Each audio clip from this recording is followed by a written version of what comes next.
One. So ngayon guys, sa post-class na tayo.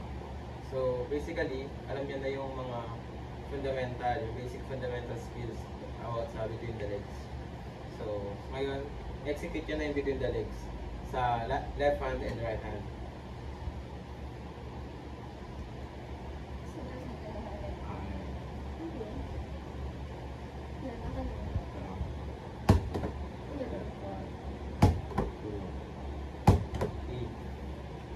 Four, 5, 6, 7, 8, 9, 10. So, doon pa lang sa left, kita nyo na yung improvements niya, di ba? Kasi ongoing yung training namin. So, sa right naman. So, kaya na. Yun lang. Okay lang yan. 1, 2, 3, 4, 5,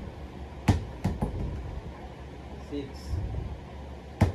7, 8, 9, 10.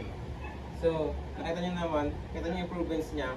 Doon sa pretest natin, sa right hand and left hand, diba? Ibang-iba. Unlike ngayon. Kung nakita nyo, dahil walang mali niya sa first attempt at sa 6th attempt.